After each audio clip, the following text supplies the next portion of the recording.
The quiet transfer student's hidden power. 3 football players thought they could humiliate the new girl on her first day. They had no idea she was a second-degree black belt in karate. Emma Rodriguez pressed her palms against the cool metal of her new locker, taking a deep breath as the unfamiliar sounds of Riverside High School echoed around her. The mountain air in Millbrook, Colorado, felt different in her lungs compared to the perpetual drizzle of Portland, Oregon. Everything here seemed sharper, cleaner, and infinitely more intimidating. At 16, Emma had the kind of understated athleticism that came from years of disciplined training, though her lean frame was hidden beneath a simple gray hoodie and dark jeans. Her long black hair fell in soft waves past her shoulders, and her dark eyes held a quiet intensity that most people mistook for shyness. October in the Rocky Mountains painted everything in brilliant oranges and golds, but Emma barely noticed the beauty outside the windows as she navigated the maze of hallways in her new school. Starting mid-semester was brutal enough without having to decode an entirely new social ecosystem. Back in Portland, she had been just another face in a diverse crowd of 2,000 students. Here at Riverside High, with its 800 students and tight-knit community dynamics, being the outsider felt like wearing a neon sign. Before we jump back in, tell us where you're tuning in from, and if this story touches you, make sure you're subscribed, because tomorrow I've saved something extra special for you. The first period bell had already rung when Emma finally located her English classroom, slipping through the door just as Mrs. Anderson was calling attendance. 28 pairs of eyes turned to assess the newcomer, and Emma felt the familiar flutter of anxiety in her stomach. Mrs. Anderson, a woman in her 40s with kind eyes and graying brown hair, smiled warmly and gestured to an empty desk near the window. "Class, we have a new student joining us today. Emma Rodriguez has transferred here from Portland, Oregon." Mrs. Anderson's voice carried genuine warmth, but Emma could feel the weight of curious stares boring into her back as she took her seat. "Emma, would you like to tell us a little about yourself?" Standing awkwardly beside her desk, Emma tucked a strand of hair behind her ear. "I'm Emma. My mom and I moved here because she got a job at Millbrook General Hospital. She's a nurse." Her voice was steady but quiet, and she could hear whispers starting up around the classroom. "City girl. Probably thinks she's better than us." The usual assumptions that followed her wherever she went. What none of them knew, what Emma had never advertised anywhere she lived, was that beneath her unassuming exterior lay 8 years of intensive karate training. From age 8 to 16, she had spent every Tuesday and Thursday evening and Saturday morning at Sensei Williams' dojo in southeast Portland. What had started as her mother's desperate attempt to help a shy, bullied elementary school student defend herself had evolved into something much deeper. Emma had earned her first-degree black belt at 14, and just 6 months before the move, she had successfully tested for her second degree. Sensei Williams had been more than an instructor. He had been a mentor who taught that true strength came not from the ability to hurt others, but from the discipline to protect what mattered. "Karate is a last resort, Emma-san," he would say in his calm, measured voice during their final lesson together. "Your greatest victory will always be the fight you don't have to fight." The old dojo smelled of sweat and determination, filled with the sounds of controlled breathing and the sharp crack of breaking boards. Emma missed it terribly. The morning crawled by with the usual first-day routine of introductions to teachers who seemed uncertain how to place her, and classmates who observed her with the cautious interest typically reserved for exotic animals. During second period biology, she found herself partnered with Sophie Chen, a petite Asian girl with wire-rimmed glasses who seemed as comfortable with being invisible as Emma usually was. "You'll like Mrs. Anderson," Sophie said quietly as they worked through a lab assignment together. "She actually cares about whether we understand the material. Most of the teachers here are okay, but some of them have been here so long they're basically sleepwalking through their lessons. Sophie had moved to Millbrook 2 years earlier when her father took a job with the Forest Service, and she understood the peculiar challenges of being an outsider in a place where some families had lived for generations. "What about the social situation?" Emma asked, carefully adjusting their microscope focus. "I mean, who should I avoid?" Sophie glanced around the lab, making sure they weren't overheard. "Jake Thompson and his crew basically run the school. Jake's the football captain, thinks he's God's gift to the universe. His dad owns the biggest construction company in town, so the family has money and influence. Connor Walsh and Ryan Mitchell are his constant shadows. Connor plays soccer and thinks he's funny, but mostly he's just mean. Ryan's on the basketball team and he's not as bad as the other two, but he goes along with whatever they decide." Emma nodded, filing away the information. Every school had its hierarchy, and every hierarchy had its enforcers. She had learned to navigate these social minefields in Portland, staying under the radar and avoiding confrontation whenever possible. The strategy had worked well enough, allowing her to focus on her studies and her training without unnecessary drama. Third period brought her first real glimpse of the school's social dynamics in action. Walking through the main hallway toward her geometry class, Emma witnessed Jake Thompson in full display mode. He stood near a bank of lockers surrounded by his usual audience, his Letterman jacket pristine and his blonde hair perfectly styled despite the early hour. At 6'2", with the broad shoulders that came from years of football training, Jake commanded attention simply by existing in a space.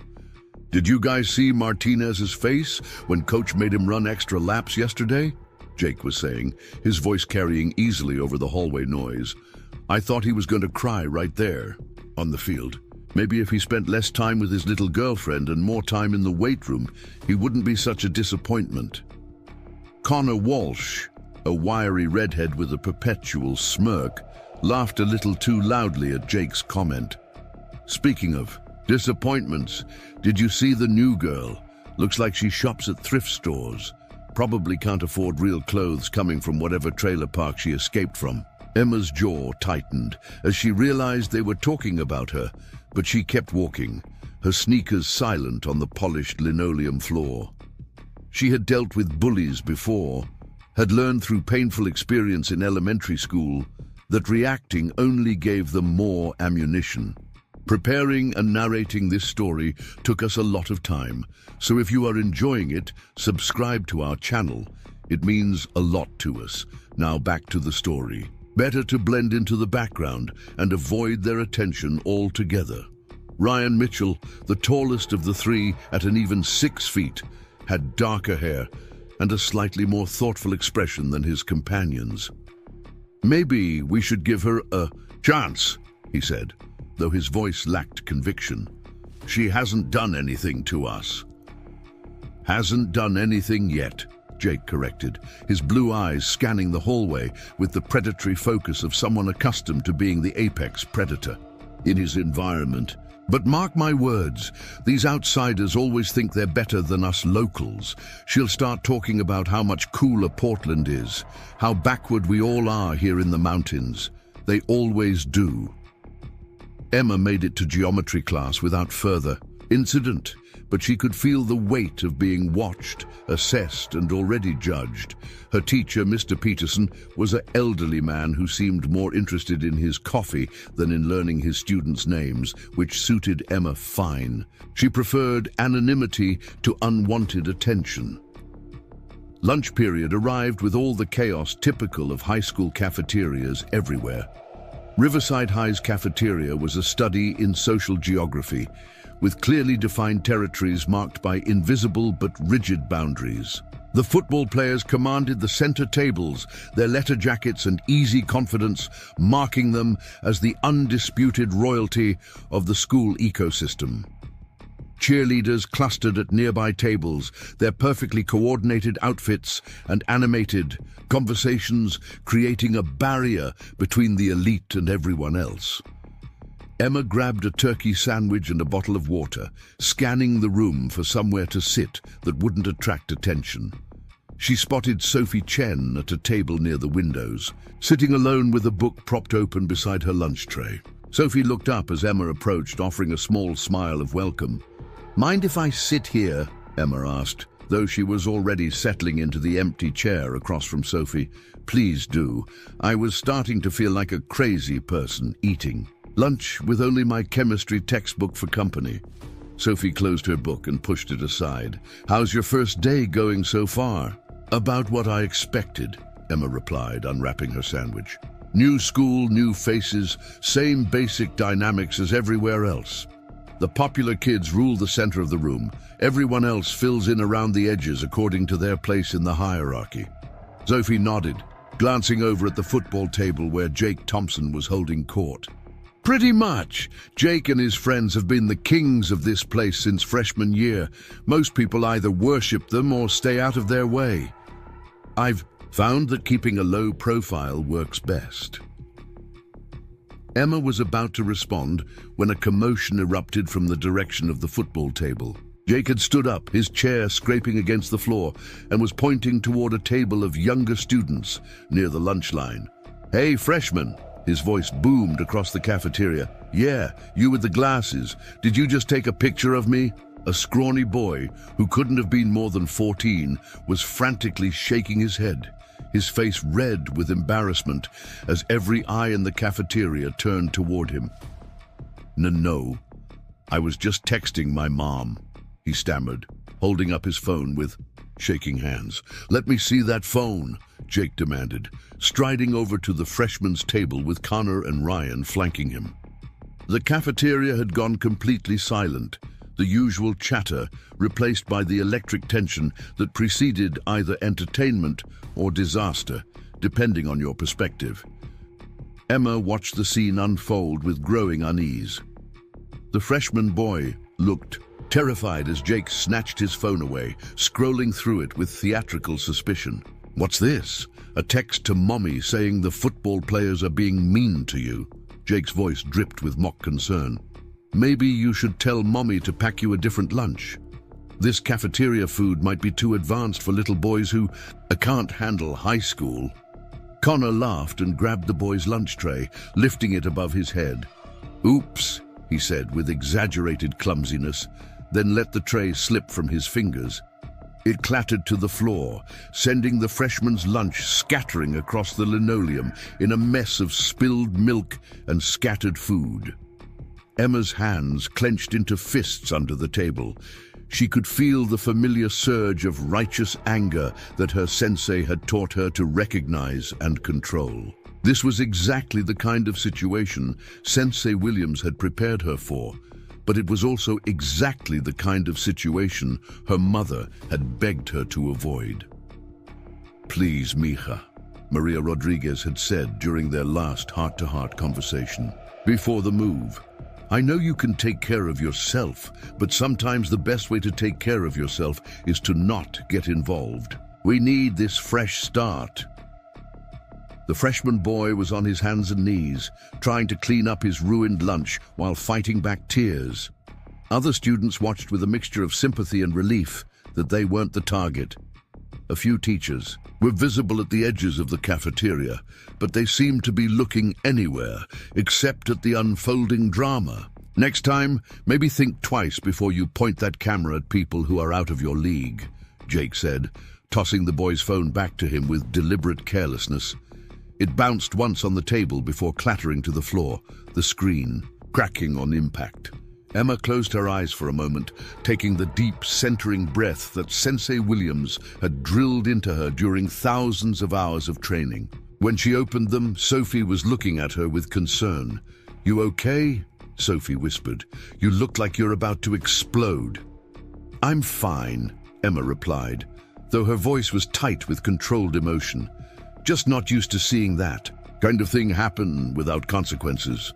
"Welcome to Riverside High," Sophie said sadly. "Jake's dad donates enough money to the athletic program that the administration basically lets him do whatever he wants, as long as he doesn't actually put anyone in the hospital." The rest of lunch passed without further incident, but Emma found herself unable to concentrate on her afternoon classes.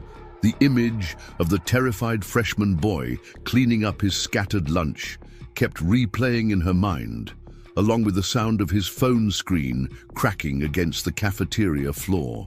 This was why she had started learning karate in the first place, to stand up to bullies who picked on people who couldn't defend themselves.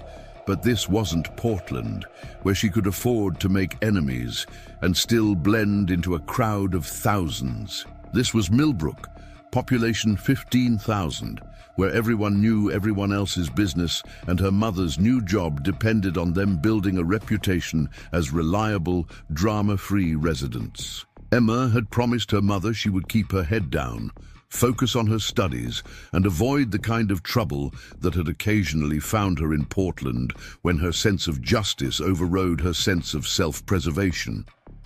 The final bell rang. At 3:15, and Emma gathered her things slowly, hoping to avoid the crush of students rushing toward the exits. She had survived her first day at Riverside High without major incident, which felt like a minor victory.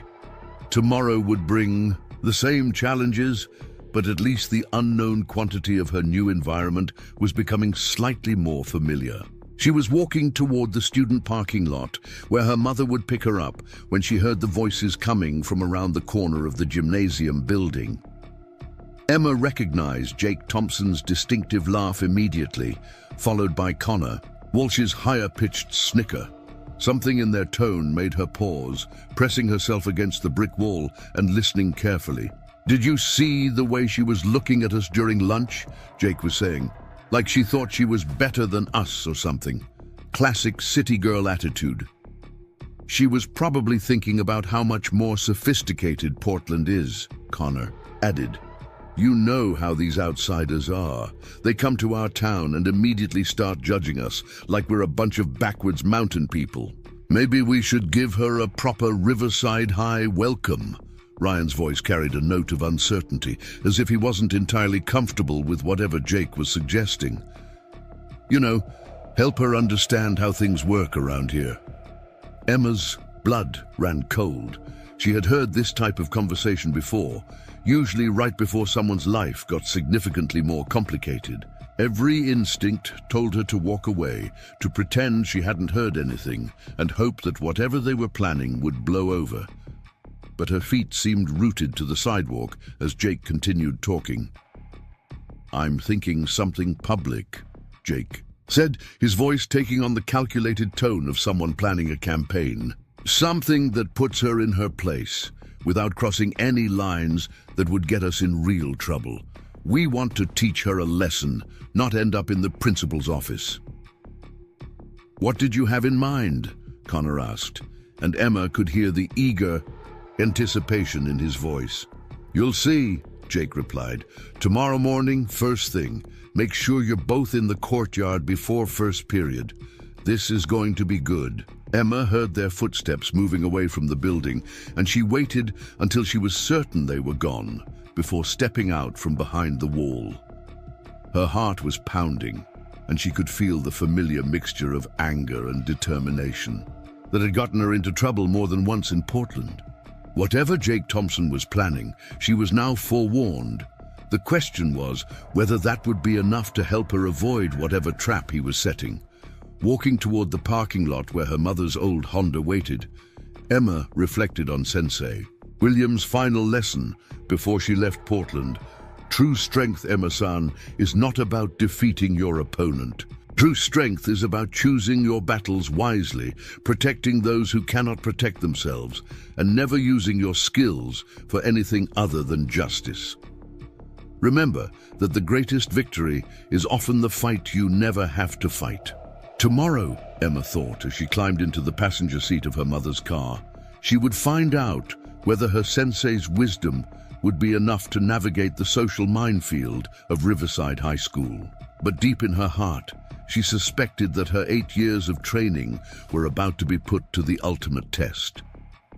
Maria Rodriguez was humming softly to herself as she prepared breakfast the next morning, moving efficiently around their small kitchen while the coffee maker gurgled to life. The apartment they had rented was modest but clean, with large windows that caught the early morning light streaming down from the mountains.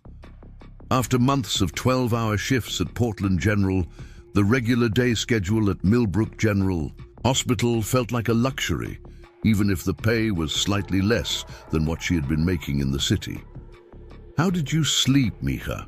she asked as Emma shuffled into the kitchen, her dark hair still tousled from sleep. Maria noticed the slight tension in her daughter's shoulders, the way Emma's eyes seemed focused somewhere beyond the present moment. After 16 years of motherhood, she had learned to read the subtle signs of her daughter's moods. "Fine," Emma replied, though the word came out a little too quickly to be entirely convincing. She accepted the plate of scrambled eggs and toast that her mother offered, settling into one of the mismatched chairs they had picked up at a second-hand store during their first week in Millbrook. "Just thinking about today, I guess." Maria studied her daughter's face as she sipped her coffee. Emma had always been introspective, prone to working through problems internally rather than talking them through out loud.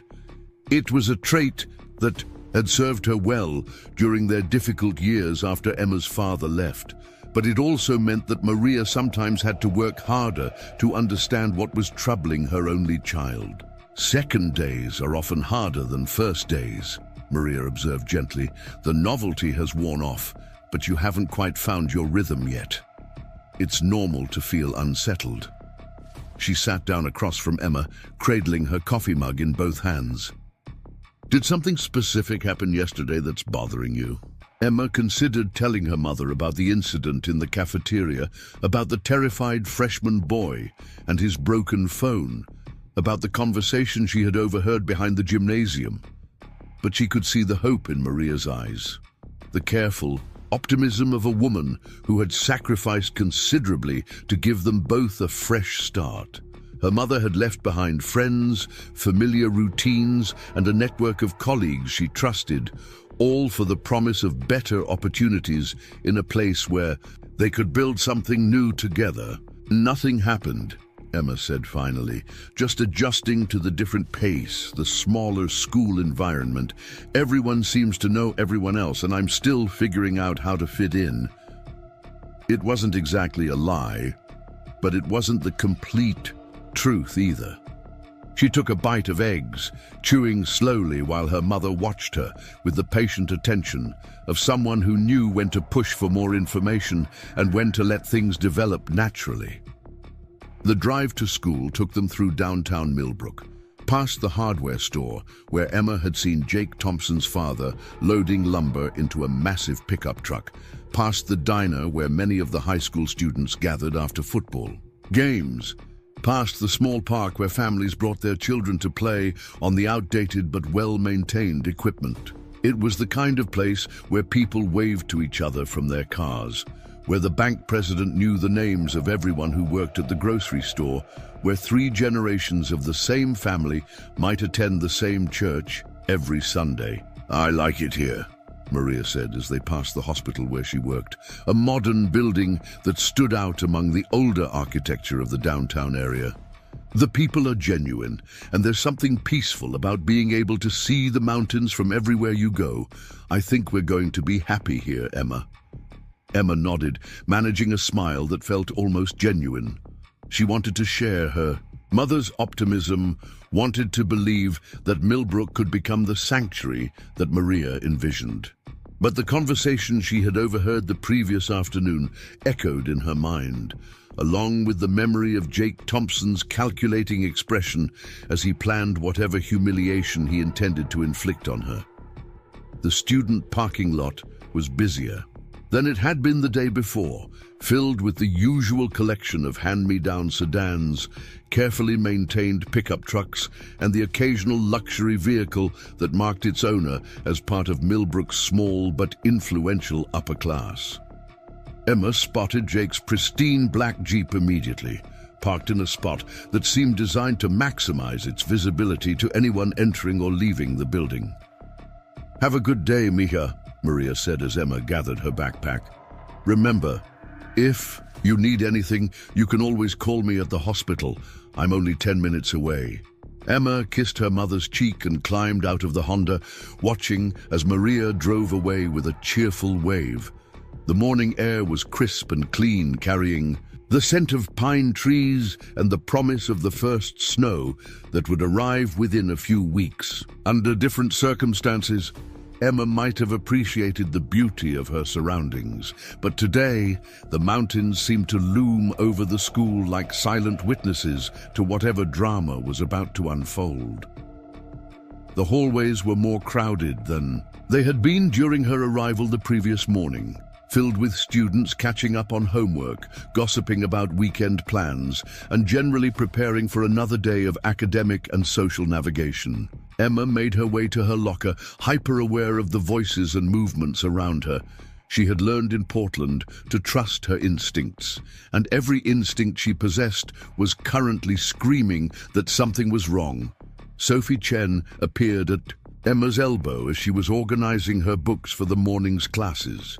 "You looked like someone who didn't sleep well," Sophie observed, her voice quiet enough that it wouldn't carry to the students at neighboring lockers. "Everything okay?" "Just new school jitters," Emma replied, though she appreciated Sophie's concern. In the 24 hours since they had met, Sophie had proven to be exactly the kind of person Emma valued: observant, kind, and comfortable, with silence when conversation felt forced. "How long does it usually take to stop feeling like an outsider?" Sophie considered the question seriously. "For me, about 6 months before people stop thinking of me as the new girl. But I think it depends on how much attention you attract, good or bad. The kids who blend in get accepted faster than the ones who stand out." She paused, glancing around to make sure they weren't being overheard. "Speaking of standing out, Jake Thompson has been asking people about you." Emma's hands stilled. On her geometry textbook, what kind of questions? Where you came from, what your family situation is, whether you think you're too good for Millbrook. The usual interrogation he does when someone new shows up. But he's been more persistent than normal. Sophie's expression grew worried. "I probably shouldn't tell you this, but I heard him talking to Connor and Ryan yesterday after school.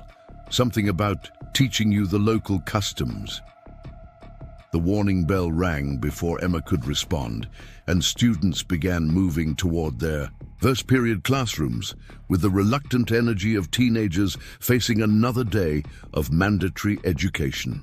Emma and Sophie joined the flow of bodies moving through the hallways, but Emma's mind was racing as she processed Sophie's information. Jake's questions suggested that he was gathering intelligence, preparing for something more elaborate than a simple confrontation. Mrs. Anderson's English class proceeded normally, with a discussion of the symbolism in To Kill a Mockingbird that felt surreal, given Emma's current preoccupation with real-world injustice and the complicated nature of standing up for what was right. Emma found herself thinking about Atticus, Finch's quiet courage, about the way he had chosen to do the right thing, despite knowing it would make him unpopular in his community. Sensei Williams had often talked about moral courage, about the responsibility that came with possessing the skills to defend oneself and others. "Miss Rodriguez, what do you think about Atticus's decision to defend Tom Robinson, knowing how it would affect his family's standing in Maycomb?" Mrs. Anderson's question pulled Emma back to the present moment. Emma looked up to find the entire class watching her, waiting for her response. "I think he understood that some things are more important than being popular or fitting in," she said slowly. "If you have the ability to do the right thing and you choose not to because it's inconvenient or risky, then you're part of the problem." Mrs. Anderson nodded approvingly, but Emma noticed several of her classmates exchanging glances. In a small school like Riverside High, where social harmony often took precedence over individual principles, Her answer probably sounded naive or idealistic. But Emma had learned from her sensei that strength without moral foundation was just violence waiting for an excuse. The morning passed without incident, though Emma noticed Jake Thompson and his friends seemed to be present in every hallway she walked through, always positioned where they could observe her movements without making their surveillance obvious. It was a subtle form of psychological pressure designed to make her feel watched and evaluated constantly. By the time lunch period arrived, Emma's nerves were stretched taut with anticipation. The cafeteria buzzed with its usual chaos of competing conversations, clattering trays, and the general cacophony of 400 teenagers trying to refuel and socialize simultaneously. Emma grabbed a salad and a bottle of juice, scanning the room for Sophie's familiar face near the windows. But as she turned from the lunch line, she found her path blocked by Connor Walsh's lanky frame. "Hey there, new girl," Connor said, his voice carrying just enough volume to attract attention from nearby tables. His red hair caught the fluorescent lighting, and his smile had the sharp edges of someone who enjoyed other people's discomfort. "Jake wants to talk to you." Emma looked past Connor to where Jake Thompson sat at his usual table, surrounded by his court of admirers and hangers-on. Jake was watching their interaction with the focused intensity of a predator, sizing up potential prey. Ryan Mitchell sat beside him, looking uncomfortable but making no move to intervene. "I'm sure he does," Emma replied calmly, keeping her voice level despite the adrenaline beginning to course through her system. "But I don't particularly want to talk to him." Connor's smile widened, as if her response was exactly what he had been hoping for. "That's not really how things work around here.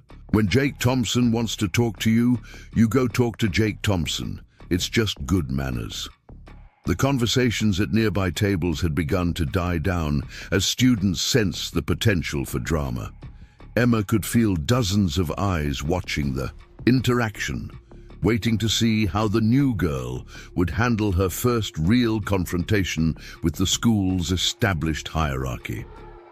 She thought about Sensei Williams' teachings about de-escalation, about finding ways to avoid conflict without appearing weak or afraid. "I appreciate the invitation," Emma said, shifting her weight slightly to a more balanced stance without making the movement obvious. "But I prefer to eat my lunch in peace. Maybe another time." She started to step around Connor, but he moved to block her path again, his smile taking on a harder edge. "I don't think you understand. Jake doesn't usually invite people twice." His voice carried a note of threat that was subtle enough to avoid attracting teacher attention, but clear enough that everyone within earshot understood the implications. Emma felt the familiar calm settling over her, the centered stillness that came from years of training in controlled confrontation.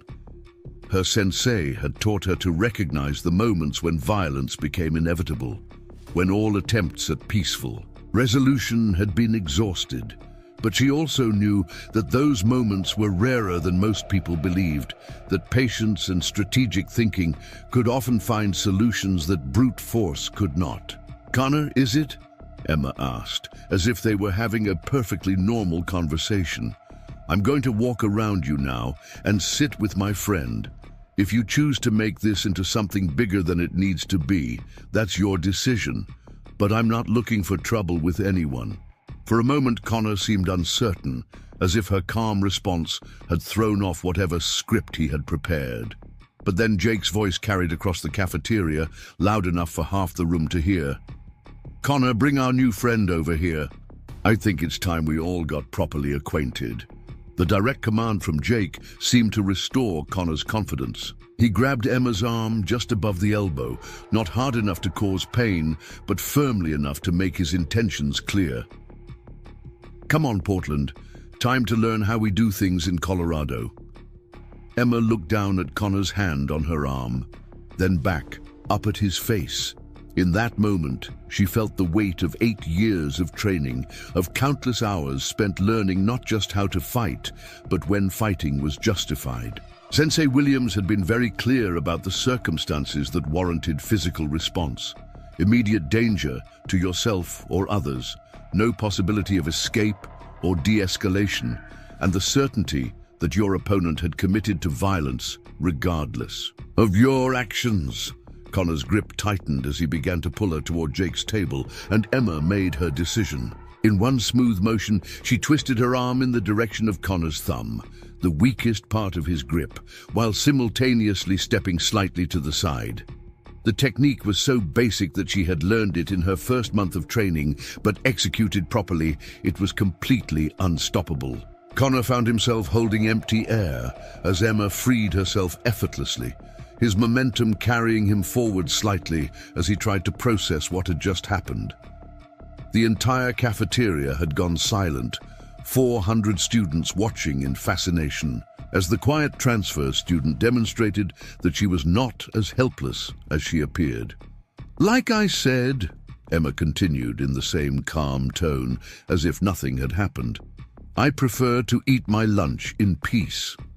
She walked around Connor's stunned form and made her way to Sophie's table, aware that every eye in the room was following her movement. Behind her, she could hear Jake Thompson's chair scraping against the floor as he stood up, could sense the shift in the room's energy as the confrontation escalated beyond what anyone had expected.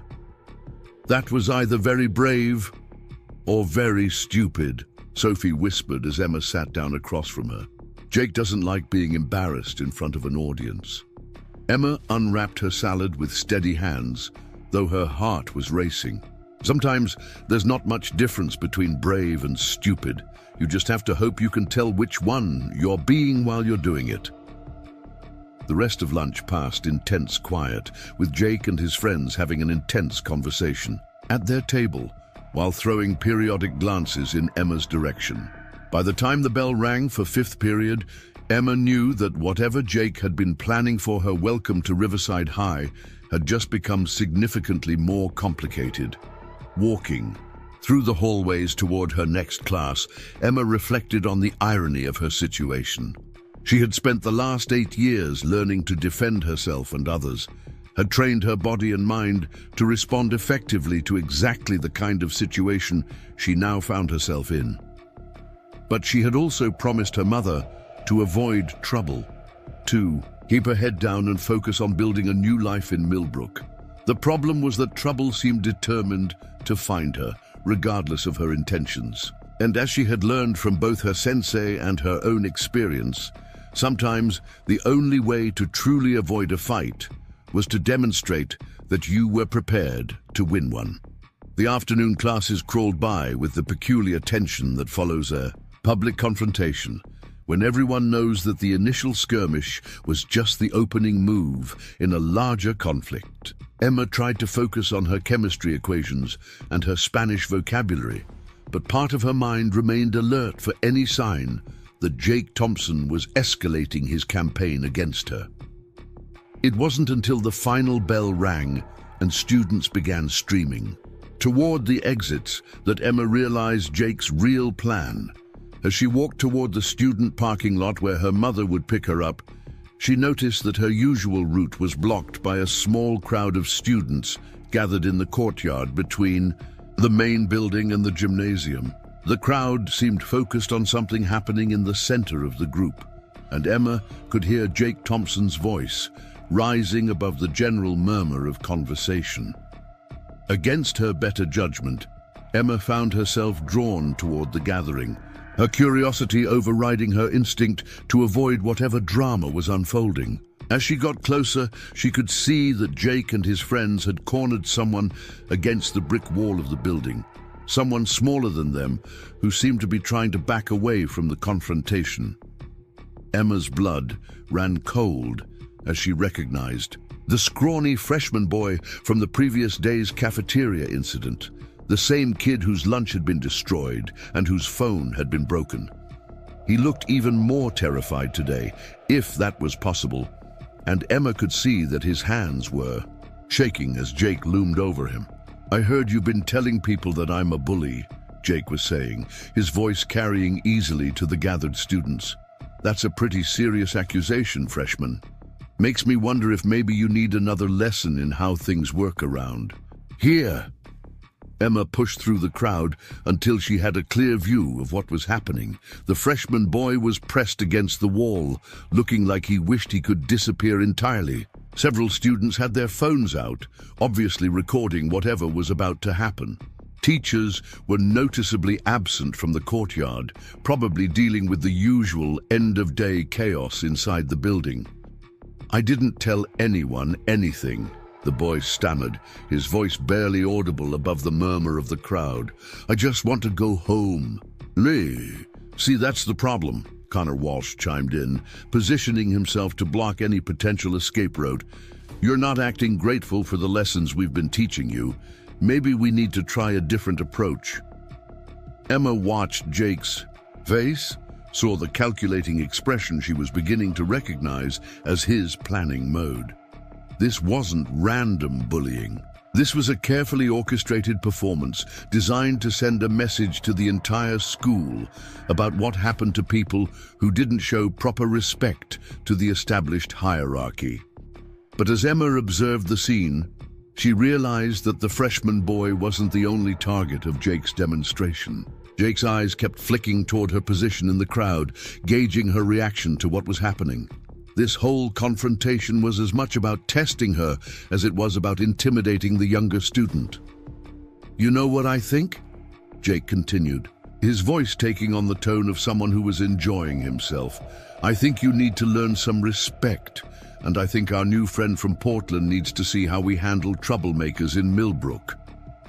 Emma felt the familiar surge of anger that always preceded her most difficult decisions. Sensei Williams had taught her that anger could be useful if it was controlled and directed properly, but that it could also cloud judgment and lead to actions that caused more harm than good.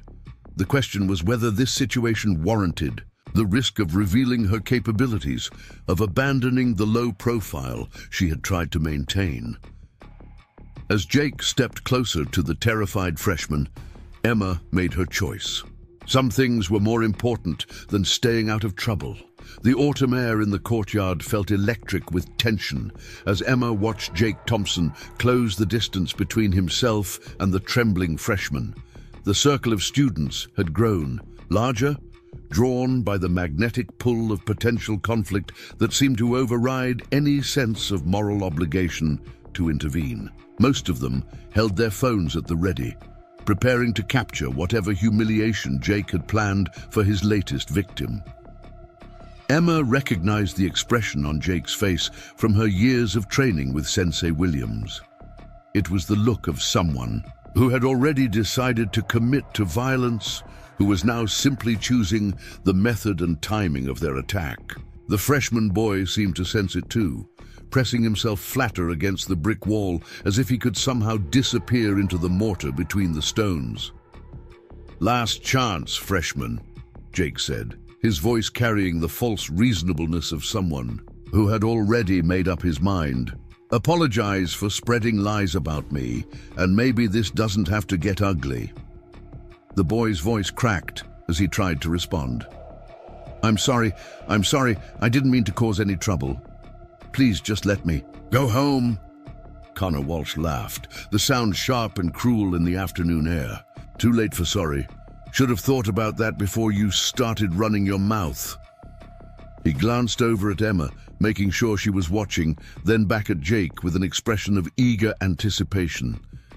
Emma felt the familiar stillness settling over her mind, the centered calm that came from years of meditation and controlled breathing exercises. Sensei Williams had taught her to recognize this state, to use it as a foundation for clear thinking and precise action. In this moment of perfect clarity, she could see exactly what was about to happen and exactly what her options were. Jake reached out and grabbed the freshman's backpack, yanking it off the boy's shoulders with enough force to send him stumbling forward. "Let's see what other secrets little Bobby Martinez is hiding," Jake announced to his audience, unzipping the backpack and beginning to pull out its contents. Textbooks, notebooks, and pens scattered across the concrete as Jake made a show of examining each item before tossing it aside. "Ooh, look at this," Connor said, snatching a photograph that had fallen from one of the notebooks. "Family picture. Oh, that's sweet. Big family dinner, everyone looks so happy." He held the photo up for the crowd to see, then made a show of examining it more closely. "Wait, is this your little sister? She's kinda cute. Maybe I should ask her out when she gets to high school." The freshman boy's face went pale, then flushed red with a mixture of humiliation and rage. "Leave my family alone," he said, his voice stronger than it had been since the confrontation began. "They didn't do anything to you." Jake smiled, sensing that he had found the pressure point he was looking for. "Family's important, isn't it, Bobby? Makes you want to protect them, fight for them, even when you know you're going to lose." He took the photograph from Connor and held it just out of the boy's reach. "Tell you what, you get down on your hands and knees and crawl around this courtyard like the little worm you are, and I'll give you your precious family photo back." The crowd stirred uneasily at Jake's demand. Even by Riverside High's standards, this was crossing a line that made some of the watching students uncomfortable. But none of them moved to intervene, and several continued recording with their phones, capturing every moment of Bobby Martinez's humiliation for posterity. Emma watched Bobby's face as he processed Jake's ultimatum. She could see the war between dignity and desperation playing out in his expression, could recognize the terrible calculus that victims of bullying were forced to make every day. How much of yourself were you willing to sacrifice to avoid worse consequences? How far would you allow someone to push you before the cost of submission became greater than the cost of resistance? "I'm not going to crawl for you," Bobby said finally, his voice barely above a whisper but audible enough for everyone to hear. "You can keep the picture." Jake's expression darkened at the unexpected defiance. "Wrong answer, freshman." It tore the photograph in half, then in half again, letting the pieces flutter to the ground like confetti. "Maybe next time you'll remember that cooperation is always the smart choice." Emma had seen enough. Moving with the fluid grace that came from years of training, she stepped through the circle of watching students and into the center of the confrontation. "That's enough," she said quietly, her voice carrying clearly in the sudden silence that followed her intervention.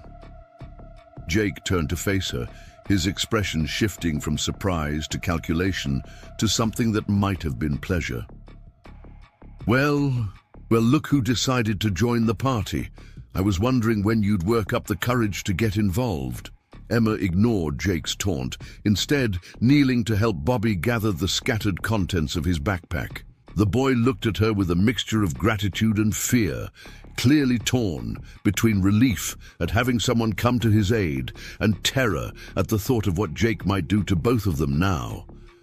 "You don't have to do this," Bobby whispered as Emma handed him his chemistry textbook. "He'll just make it worse for both of us." "Maybe," Emma replied softly, "but some things are worth the risk." She stood up slowly, positioning herself between Bobby and Jake's crew. "Bobby, why don't you head home?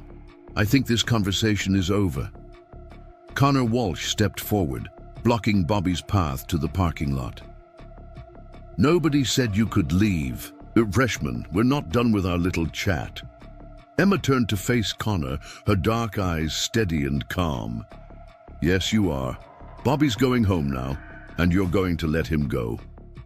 The watching students seemed to lean forward collectively, sensing that the confrontation was about to escalate beyond verbal intimidation. Emma could feel their attention like a physical weight, could sense the smartphones continuing to record every moment of the drama unfolding in the courtyard. Jake laughed, the sound carrying a note of genuine amusement. "This is perfect. The new girl thinks she's some kind of hero, riding to the rescue of defenseless freshmen.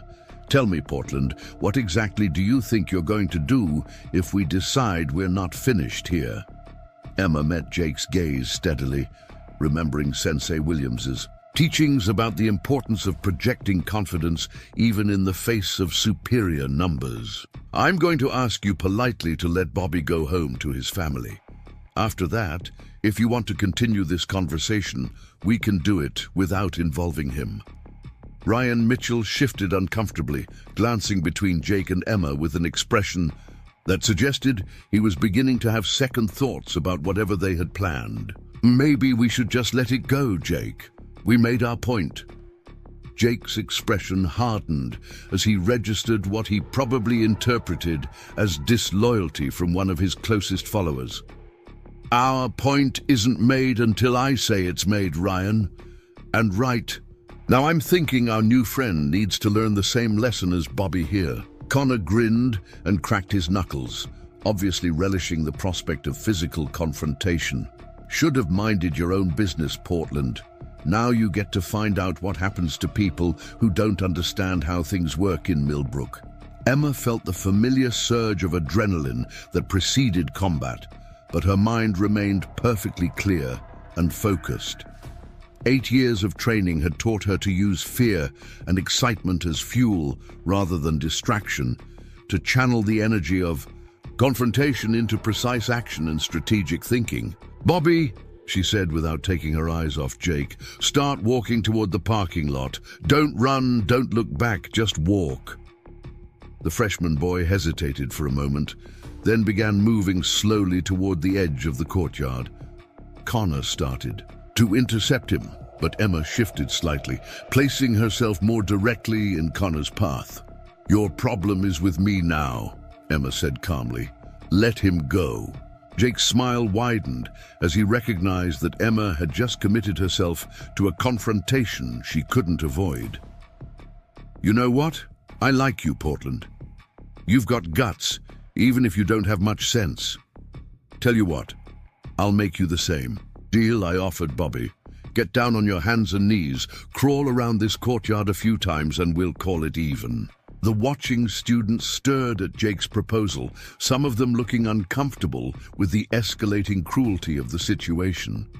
But Emma noticed that none of them made any move to intervene or seek help from the teachers inside the building. Fear of social retaliation was a powerful force in a small school like Riverside High, where today's hero could easily become tomorrow's target. I don't think so, Emma replied, her voice still perfectly calm despite the racing of her heart. But I appreciate the offer. Jake's expression darkened at her refusal. Wrong choice, new girl. Connor, Ryan, I think it's time our friend learned some respect. Connor stepped forward eagerly, but Ryan remained where he was, his face troubled. Jake, maybe we should think about this. She hasn't actually done anything to us. She's done enough, Jake snapped. She embarrassed Connor in the cafeteria. She's interfering with our business now, and she clearly thinks she's better than the rest of us. Time for a reality check. Emma watched Connor approach, noting his gangly build and the way he carried his shoulders high with tension. His movements had the awkward aggression of someone who was used to intimidating people through size and reputation rather than actual fighting skill. She could see several obvious weaknesses in his stance and posture, target areas that Sensei Williams had drilled into her consciousness through thousands of repetitions. Last chance to reconsider, Connor said, rolling his shoulders and flexing his hands. Jake's being generous, but his patience isn't infinite. Emma shifted her weight to a more balanced stance, the movement so subtle that most of the watching students probably didn't notice it. But her body was now perfectly positioned to move in any direction, to respond to attack from multiple angles, to generate maximum power from minimum motion. I've considered it carefully, Emma said, and my answer is still no. Connor lunged forward with the graceless aggression of someone who had never faced real resistance, reaching out to grab Emma's shoulders with both hands. It was exactly the kind of sloppy, overcommitted attack that Sensei Williams had taught her to exploit. The kind of opening that made complex techniques unnecessary. Emma sidestepped Connor's charge with minimal effort, using his own momentum against him as she guided his reaching hands past her body. A simple hip throw, executed with perfect timing and leverage, sent Connor tumbling to the concrete with a surprised grunt. The entire movement looked almost effortless, as if Connor had somehow thrown himself to the ground while Emma merely watched. The courtyard fell silent, except for the sound of Connor groaning and trying to figure out how he had ended up on his back. Emma remained perfectly balanced, her breathing steady and controlled, looking as calm as if she had just stepped aside to avoid a puddle. "Connor!" Jake's voice cracked with surprise and anger. "Get up!" Connor rolled over and pushed himself to his hands and knees, his face red with embarrassment and confusion. "What the hell was that?" he demanded, glaring up at Emma as if she had somehow cheated. "Basic physics," Emma replied calmly. "You were moving forward with a lot of momentum, and I just helped you continue in that direction." Jake's expression had shifted from confidence to calculation as he processed what he had just witnessed. Connor was supposed to be the enforcer, the one who handled physical confrontations when intimidation wasn't enough. Seeing him dumped on the ground by the quiet transfer student had clearly not been part of the plan. "Interesting," Jake said slowly. "Looks like Portland has some surprises." "Ryan, your turn." Ryan looked even more uncomfortable than before, glancing between Emma's calm expression and Connor's humiliated anger. "Jake, I really think we should just call it even. She didn't hurt Connor, just embarrassed him a little."